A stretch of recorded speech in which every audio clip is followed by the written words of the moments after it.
Bonjour et bienvenue dans Big Girl, l'émission où chaque épisode est un pas de plus vers ton acceptation et ton bien-être. Je suis Stéphanie et ici je partage sans filtre mon parcours d'obèse. Ce n'est pas seulement mon histoire, c'est aussi le reflet de tes propres luttes, de tes espoirs et de tes victoires. Dans chaque épisode, je te plonge dans la réalité souvent tue de l'obésité, avec ses hauts et ses bas, ses défis et ses triomphes. Je t'apporte des conseils pratiques, des réflexions profondes et une bonne dose d'inspiration.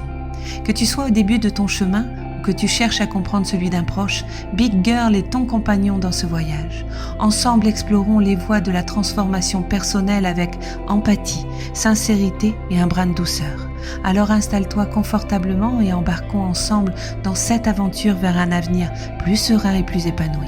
Bienvenue dans Big Girl. Hello! Alors aujourd'hui, j'ai envie de te parler d'un sujet qui me touche profondément et qui est souvent mal compris, la dysmorphobie. C'est une maladie où la perception de notre corps est complètement déformée. La plupart du temps, quand on pense à la dysmorphobie, on imagine ceux qui ne se voient pas maigrir, mais ce que tu ne sais peut-être pas, c'est que ça peut aussi se manifester par ne pas se voir grossir. C'est un aspect de la dysmorphobie dont on parle peu, mais qui est tout aussi réel et bouleversant. Alors, on va revenir un petit peu à ma grossesse, puisque c'est vraiment mon départ vers l'obésité. Et pendant cette grossesse, donc, j'ai pris plus de 45 kilos en très très peu de temps, en moins de 7-8 mois. Et donc ça a été un changement énorme. Et devant le miroir, je ne me percevais pas de cette manière. Je n'ai pas vu en fait la transformation. Et donc la dysmorphobie, tu vois, elle ne concerne pas seulement ceux qui m'assistent, car dans mon cas, elle a masqué une prise de poids considérable. Donc après cette grande prise de poids, j'ai mis au monde mon enfant et donc j'étais dans l'euphorie de la maternité. Et quand ça a diminué, j'ai dû faire face en fait à une réalité bien différente. Devant le miroir, l'image que je voyais ne correspondait pas à la réalité. Donc ça, c'est un symptôme qui est classique de la dysmorphobie. Cette distorsion entre l'image corporelle et la réalité. C'est un petit peu comme vivre dans un monde parallèle où tu crois être quelqu'un et ce que tu es vraiment, c'est deux choses complètement différentes. Et donc la vérité, elle est dure à avaler. Vraiment.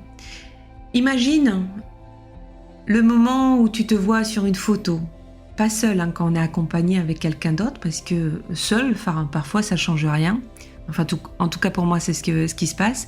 Mais quand je suis à côté de quelqu'un, à côté d'une autre personne, c'est là que tout change. Tu te vois différemment, pas comme dans le miroir de ta salle de bain, mais dans le regard brut et sans filtre de l'objectif. Voilà, tu te compares et c'est là que tu comprends. Tu ne peux plus ignorer cette vérité et tu ne peux plus ignorer ce que tu évitais de voir. Prenons les photos par exemple. Quand tu es dans le déni, tu commences à éviter toutes les photos qui pourraient te montrer la réalité. Tu te caches, tu te positionnes derrière les autres, où tu refuses carrément d'être prise en photo. C'est comme si, en ne te voyant pas, tu pouvais ignorer les changements de ton corps. Et puis, il y a aussi cette balance. D'accord, la balance que tu commences à éviter comme la peste. Tu sais, ce moment où monter dessus devient une source d'angoisse. Alors, on arrête de se peser pour éviter de voir les chiffres monter. Et c'est cette mentalité du « si je ne le sais pas, ça n'existe pas ». Ça, c'est un mécanisme de défense pour protéger son esprit de la réalité. Et les vêtements, on en parle. chaque fois que tu essaies quelque chose et que ça ne te va pas, c'est un petit coup qui est porté à notre morale. Tu sais, c'est ce moment où tu tires sur le tissu espérant qu'il va céder mais que rien n'y fait. Et ton esprit, lui, commence à jouer des tours. Et donc, il te dit ces choses-là. Ce sont les marques, elles rétrécissent leur taille. Moi, je sais que je me le suis dit énormément de fois. Mais au fond, on sait que c'est pas vrai. C'est ce que j'ai vécu. Tout ce que je te raconte, c'est vraiment les choses que j'ai vécues, que j'ai pensées, que j'ai dit. J'évitais mon reflet dans les photos. Je fuyais la balance. Et mon esprit faisait tout pour me masquer la réalité. Pour garder cette image de moi que j'avais avant ma grossesse. Mais à un moment donné, la réalité, elle a fini par me rattraper. Elle s'est présentée à moi brutalement, sans détour, me forçant à ouvrir les yeux. Et c'est là qu'on réalise qu'on est dans le déni. Et que ce déni, en fait, il n'a fait que prolonger l'inévitable. C'est aussi un cycle difficile à briser, mais nécessaire pour commencer un chemin vers une guérison et l'acceptation. Le déni, tu vois, c'est le fait de se raconter des histoires ou de trouver des excuses. Tout, absolument tout, sauf admettre la réalité en face. C'est un équilibre précaire entre ce qu'on peut croire et ce qui est réellement là sous nos yeux. Cette confrontation à la réalité, c'est un moment que j'ai vécu, un moment qui change tout, parce qu'une fois que tu as vu la vérité, tu ne peux plus la dévoir. Elle est là, et elle attend que tu fasses le premier pas vers elle. Le déclic pour moi, ça a été il y a 2 ans. Une photo qui a été prise à mon insu m'a montré ce que je refusais de voir. Mon obésité morbide. Alors pourquoi cette photo et pas d'autres ? Je pense qu'il y avait une accumulation et que mon corps criait sous le poids. Mon esprit ne pouvait plus ignorer la réalité. Je pense que ça a été vraiment mon esprit et mon corps qui se sont mis ensemble et qui se sont dit c'est fini, arrête de te cacher. Et mon fils va avoir bientôt 23 ans. Alors imagine combien de temps j'ai vécu dans le déni. Et avant cette photo, j'étais vraiment comme quelqu'un qui marchait dans le brouillard et qui ne voyait pas plus loin que le bout de son nez. Mais cette photo, ça a été la goutte d'eau qui a fait déborder le vase. Ça a été le coup de vent qui a tout balayé sur son passage. Et ce moment-là, crois-moi, c'était un vrai choc.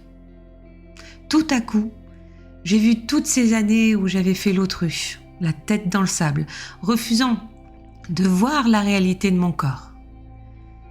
Et cette dysmorphobie, c'est un peu comme un magicien qui te fait croire à une illusion, sauf que là, c'est ton esprit qui te joue des tours. Dans ces moments, c'est comme si tout ce que j'ai cru sur moi-même s'effondrait. Ça a été comme un château de cartes qui s'écroule. Et ça a fait mal, vraiment. Ce n'est pas seulement de voir la vérité, c'est la sentir, la vivre, l'accepter. Mais crois-moi, même si ça fait mal, c'est là que commence le vrai changement. Le fait d'admettre que j'étais dans le déni, j'ai pu ouvrir une porte fermée, trop longtemps bloquée par tout le poids que j'avais accumulé. Et c'est là que j'ai vraiment compris ce qu'il me restait à faire pour réparer le lien entre mon corps et mon esprit, pour accepter mon image telle qu'elle était.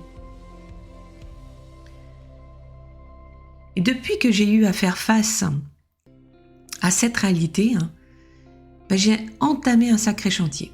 Celui de remettre mes lunettes de la vérité pour voir les choses comme elles sont vraiment.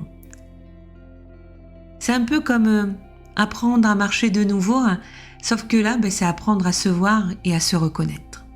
Alors ça n'a pas été une promenade de santé, loin de là. Ça a été comme gravir une montagne avec des hauts, des bas, des moments où tu glisses, où tu doutes. Et parfois, lorsque je regarde dans le miroir et que je ne reconnais pas ce reflet, c'est déroutant. Parce que ça m'arrive encore. Le chemin, il n'est pas fini. Ça fait 2 ans que je l'ai entamé. Même si, en fait, j'ai compris, j'ai accepté dans ma tête, lorsque je me regarde dans le miroir, même maintenant que j'ai perdu des kilos, j'arrive pas à voir encore la différence. Et ça, c'est déroutant.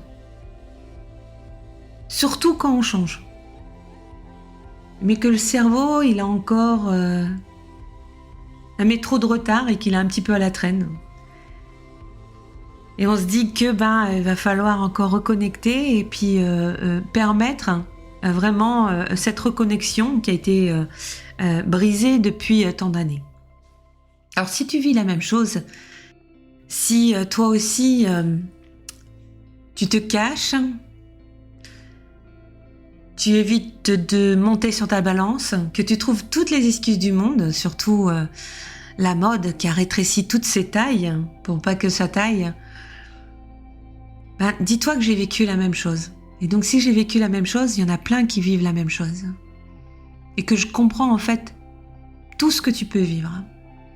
Si tu connais quelqu'un qui vit la même chose, ou que tu as l'impression qu'il vit la même chose, fais-lui écouter ce podcast, peut-être que ça va lui permettre de sortir de son déni. Mais dis-toi que chaque jour, c'est un pas de plus pour aligner ce que tu vois dans le miroir avec la réalité. Pour enlever ce voile de la dysmorphobie qui te brouille la vue. C'est un travail de tous les jours. Un peu comme quand on s'occupe de son jardin. Ça demande de la patience, de l'amour et surtout de la persévérance. Mais crois-moi, à chaque fois que tu arrives à voir un petit bout de la vraie toi, ça vaut tout l'or du monde. C'est ça le vrai travail, apprendre à se voir, à s'aimer, à s'accepter tel que l'on est vraiment, sans les filtres, sans les masques. Et pour finir, laisse-moi te dire un truc important. Tu sais, il y a des études qui disent que la dysmorphobie, ce truc qui te fait voir ton corps tout de travers, ça touche environ 1 à 2% des gens. Alors ça n'a pas l'air grand-chose comme ça, mais en vrai c'est énorme. Et c'est un combat compliqué. Un combat qu'on mène tous les jours.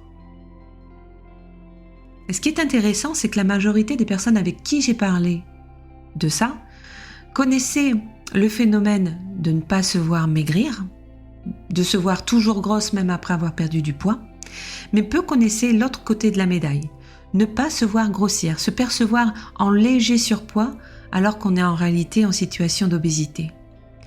C'est une réalité qui est moins connue, que j'ai vécue, mais qui est tout aussi présente et difficile à vivre. Se rendre compte que la façon dont tu te vois n'est pas tout à fait réelle, c'est le début du chemin vers un toi plus heureux, plus en paix. C'est pas facile, j'en sais quelque chose, mais c'est essentiel. Se libérer de cette vision faussée, c'est un peu comme ouvrir une fenêtre et laisser entrer l'air frais. Alors n'oublie jamais, la santé c'est pas juste un chiffre sur la balance. C'est aussi surtout comment tu te vois, comment tu te sens dans ta peau.